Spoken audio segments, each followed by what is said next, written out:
Okay, we're 1 minute late. I apologize for that. It has been a day. So we'll call this meeting to order. Madam Clerk, would you please do roll call?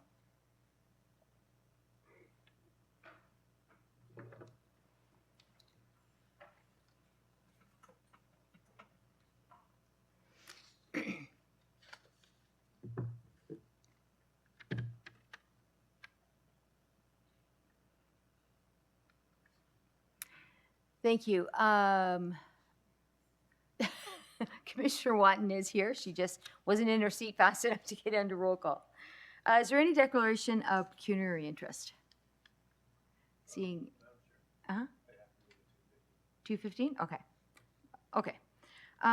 We have our vice chair has stepped down just recently. And did you want to say something? Oh, okay. Okay. And so we are going to elect a new vice chair today, right now, actually. And although I've had one person show interest, although Commissioner Garrard is not present, we have received a written confirmation of his interest in standing for the position of Vice Chair of Transit Executive Committee. I need a mover. Okay. Chair, did you want to speak? Chair Henry? Okay. And I will need a seconder. Okay. So moved by Chair Henry, seconded by Commissioner Watton. Is there anybody else interested in running for this position?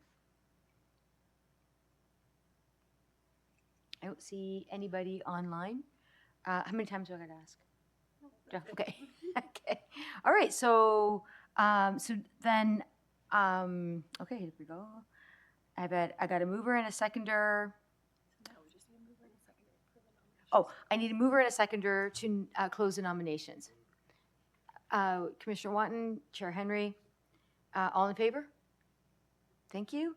Then Commissioner Garrett is acclaimed as Vice Chair of Transit Executive Committee. I have to have a vote, right? All in favor? I guess I just did that backwards. Sorry, I haven't done this before. Oh, sorry. Go ahead, Commissioner Carter, waving at me. Sorry about that. I was just saying yes, yes, yes, all the way through. Oh, okay. Thank you. Okay, you're welcome. Thank you. Is Just that? trying to make your day easier. All right. Thank you, everyone. That made it very easy. I need a motion to adopt the minutes of the Transit Executive Committee of May 7th. I need a mover. Chair Henry, Commissioner Anderson. Is there any questions, comments? If none, all in favor? Thank you. And presentations, General Manager Bill Holmes. Take it away.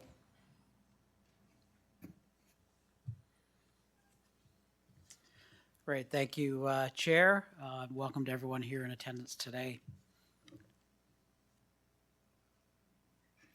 So just going to briefly talk a bit about our monthly statistics as we do on a monthly basis. Anthony is also going to be here, Anthony Pizzetti, to give you a short presentation on a recent customer satisfaction survey we completed. And you'll also see in today's agenda several reports, including an agreement with one of our major employers, looking at a one-year shuttle service for their employees, and a report summarizing current DRT infrastructure projects, amongst others. The good news, or some great news, we're continuing to trend in the right direction when it comes to preventable collisions, down 10% year to date. Scheduled ridership has, again, still strong relative to last year. We're slightly lower in April than last year, but overall we're pretty well on par where we were last year. We did hear, and we are hearing from our transit agency partners across the country that that's sort of the trend. 24-25 saw real strong ridership growth, and things are tending to level off a little bit. But again, it just goes to stress the importance of that continued investment, because we do know that the more service we put on the road, the higher our ridership is going to be. From a reliability perspective, and we've talked about this at budget time, and we do every month around our on-time performance, service availability, and that reliability being one of the key factors for residents in choosing to use public transit. And some good news with some of the investments that we have been making into the reliability of the network. We're seeing our on-time performance starting to move up in the right direction. We were up to 72% in the spring of this year compared to 68.5% for the same period last year and 66.9% during the fall of last year. So really happy with that progress we're seeing. I was at our control center last week talking with staff following the May 5th service change, and they kind of when asked regarding how things were going now relative to even the spring, they said, wow, just such a difference in terms of how the service is running much more reliably. So really happy with those factors as we're looking ahead to continue with our service expansion. On-demand ridership continues to increase as well monthly, 13% higher than we were at this time last year. We had 27,318 customer boardings in April, and that 62% of those were customers registered with Specialized Transit. On-time performance for the on-demand network continues to be very strong. It's remained above our target, I think, ever since we started measuring, above that 80%. And service availability actually with on-demand was 100% for April, meaning all of our planned service was delivered. As we've mentioned, that capacity continues to exceed our demand, so we still have unaccommodated rates that are higher than what we would like. But again, through that continued investment, the great work that our planning team are doing in terms of implementing scheduled service and replacing on-demand and redirecting those resources will have positive impacts as well in terms of moving that unaccommodated rate down. I want to just briefly highlight as well, we've got a service change coming up on June 25th. There'll be some seasonal changes as you'll note, as well as some seasonal reductions in service levels as we account for lower ridership and demand through that period.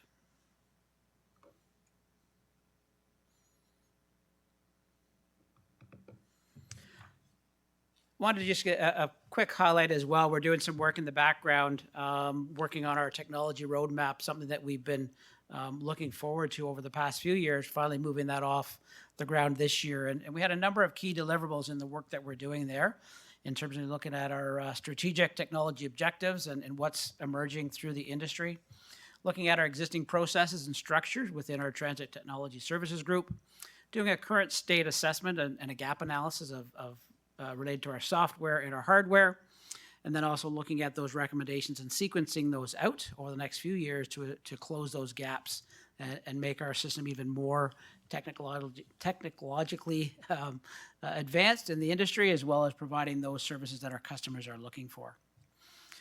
The early work, just wanted to share a bit about that as we're moving into the fall and before you see that sort of the final outcome from that work.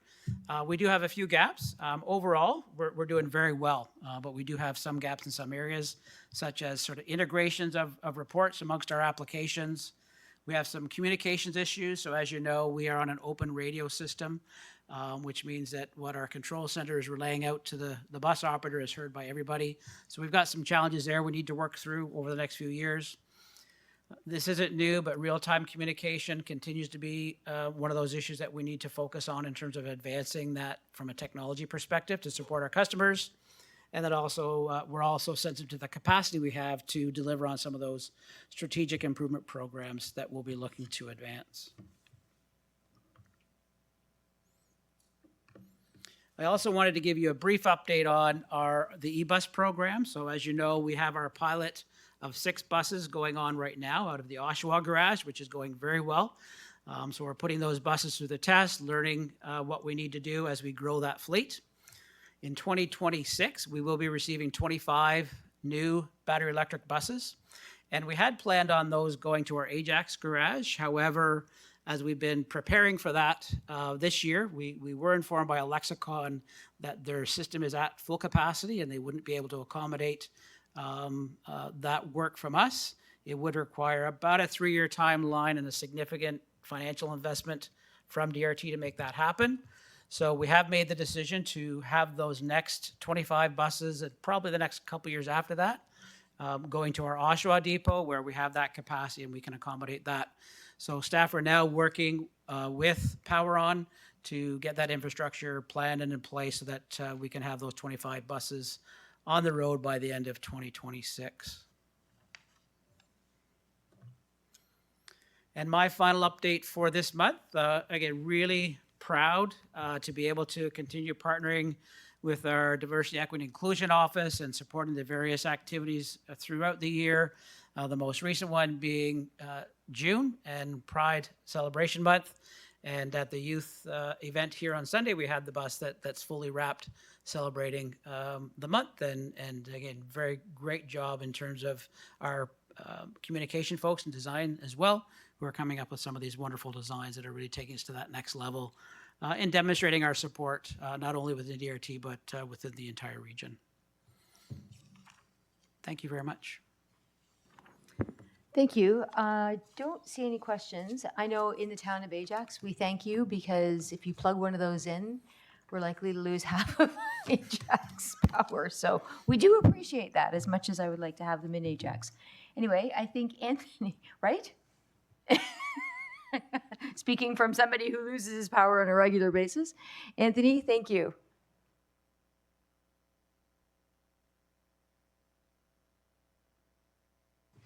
I hope that didn't mean I lose power on a regular basis. That was quite the segue.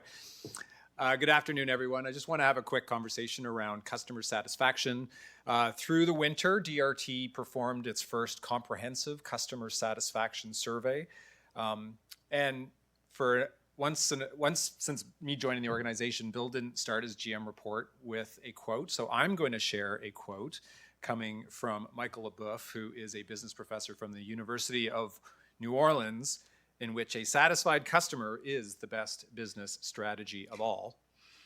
What is customer satisfaction? It is how a customer feels about a product or service, and this is relative to a customer's expectation. And I'll share another quote, which is really from an unknown source. It's back many, many years ago when I started in this industry.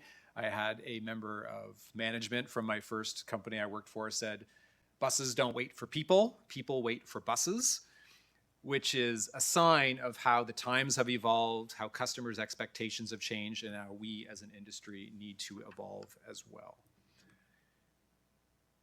So the survey framework was really about understanding what our customers really feel towards DRT.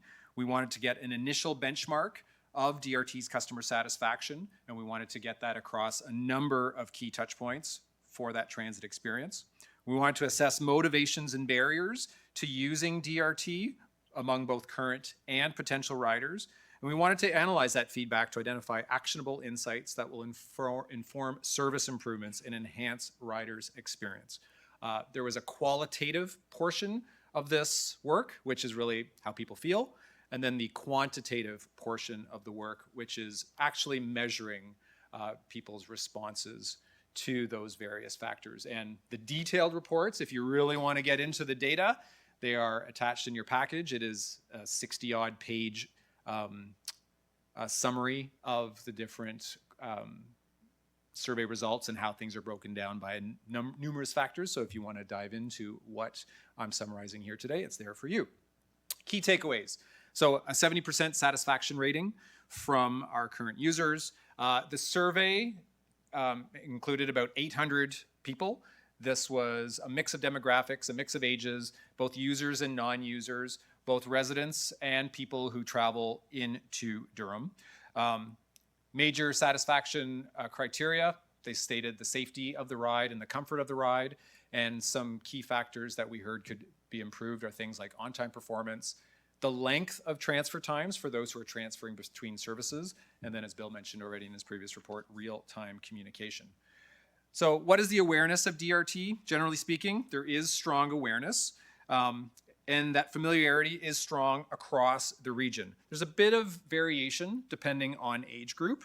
About 80% of residents are somewhat familiar of the service. When we start breaking things down into the region, Ajax had the strongest response rate, especially those students and those that ride the service. Pickering had the lowest response rate in terms of familiarity. They actually under-indexed compared to the rest of the region. and then that response rate also declined with the age of the population. We asked folks if they would take DRT. More than half the respondents said they would be likely to consider using DRT in the future, and those considerations were the strongest among, as you would imagine, recent riders and students. And then there was a notable drop around older and non-rider segments. It should be noted that the data did exclude people who were surveyed and were just flat out, we call it rejectors of the service. They basically said, doesn't matter what you do, I'm not taking the bus. So those data points were removed from the survey so we could get a little bit better information. In terms of how the transit service is viewed, generally speaking, it's seen as safe and modern. There are perceptions based on personal relevance. So that's around the ease of the navigation, if it's meeting the individual's travel needs, and what the value of that service is. So there are some areas of opportunity for us in order to up how people view our overall service. In terms of the recent satisfaction, I mentioned that that satisfaction rating came in at 70%, which is generally strong. Again, 1/3 are extremely satisfied. We did note that there is a bit of an extremely dissatisfied portion of the community. So 15% of students were extremely dissatisfied. 21% of retirees were extremely dissatisfied. So we note that that's going to result in some additional efforts looking at what the services are that we provide and how do we better cater to those markets to up that satisfaction rating. It should also be noted that we have a bit of a what we call a halo or a neighboring effect. So the TTC and Go Transit especially, we have a lot of connections that go to those services, and a lot of people, they'll rate our service based on either their experiences or their perceptions with those neighboring agencies. So if they've become accustomed to an elevated level of service on one of those agencies, they'll measure us against that. If they have perceptions of the system potentially being unsafe, crowded, unpleasant, they may also reflect their satisfaction with us based on those experiences. The key factors for satisfaction were around wait times and transfer times. So that's how long the person has to stand at the bus stop. If they're transferring between two routes, how long do they actually have to stand there and wait for those transfers? The real-time communications, what does that mean? So if I'm standing at the bus stop, I want to be able at the quick click of my phone, some sort of access code at the bus stop, maybe look at Google. How well am I getting real information about where the bus is? If there's some sort of delay, cancellation, adjustment, how strong are we at communicating out to people to tell them what's going on and what their potential opportunities are? And then the actual travel time, so the speed of the ride and the overall ride comfort. Those are the main areas that our customers told us will drive the satisfaction. So those are key areas that we want to continue to invest in. What does this all mean in terms of actions? So where do we need to focus our time, energy, and money? So number one, we need to continue to build the service. This isn't just about growth, but it's about service reliability, the service frequency, and our overall on-time performance. We need to look at where our bus stops are. So we need to review things like the stop distance metric. Should bus stops be closer together to make it more convenient for those accessing the system?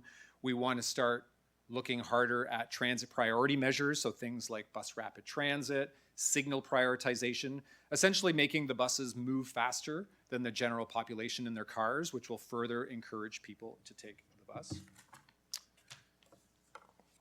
Targeted outreach. So we saw through the survey feedback, again, senior communities, some of our student groups, there's some dissatisfaction ratings that are over-indexing. We need to start targeting our marketing campaigns, our outreach campaigns, again, to really dial into those groups to find out what it is that we're not providing, how can we better cater services to meet their needs and pump up that satisfaction rating. And then the real-time communications, as we've said over and over again, we've actually started the investment here. We put it into the 2025 budget for some additional resources. We're looking for those resources to come on this fall, and that will really start a transformation in terms of how we actively push information to our riders about what's going on right now, where their services are, and if they have questions about something that they're experiencing, we can provide feedback to them in real time so that they can make adjustments or at least be in the know of how they're going to get to their end destination. And that is it, unless you have any questions. Thank you very much. I'm not surprised in the least that the highest respondents were in Ajax. As you know, we spend a lot of time there. Is there any questions to this presentation? Don't see any. I have one. Is this been, the results of the survey been sent to, for the TAC committee to review, the advisory committee? No, the details have not been sent to TAC. I touched on Yeah. some of the survey results at the last TAC, but we wanted to come here, present this information, see if there's any questions before we Okay. share those with TAC. So we'll send that to them. They'll likely want to digest some of that over the summertime, so that'll be good. Great. Okay, I don't see any questions. Thank you very much. Thank you. Our delegate for today is not here physically or online. We have no correspondence. I was wondering if I could have a motion to move 1-8 through 5. Thank you, Commissioner Anderson, and seconded by Commissioner Mulcahy. That's close enough. Is there any pulls at all through that? I just wanted to highlight that the partnership with Ontario, oh, sorry, did you have one? Oh, go ahead, yeah, go ahead then, Commissioner Watton. Can I have a motion to carry the rest? We have one point. Thank you very much, thank you, go ahead.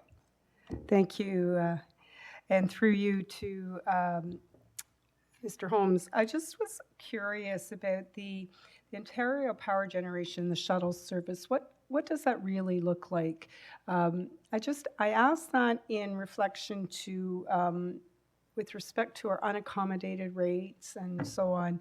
Is it an increased service? Is it a private service? As I read the report, I wasn't sure what we were really actually doing to create this shuttle service. Okay, I'll give it a brief go, and then I'm going to pass it off to Chris Hornberg, who's been instrumental in pulling this together.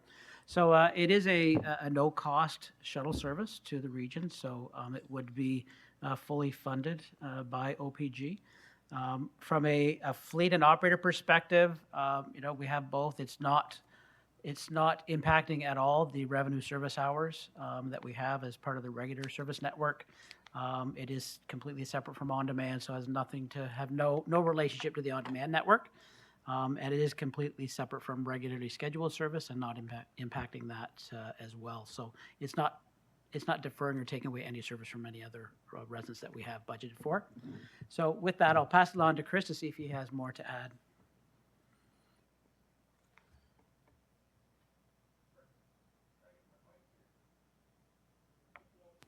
There we go. Sorry. Through the chair. So, Bill, I think you covered it. The only thing I'd add is you asked the question, kind of what would the service look like?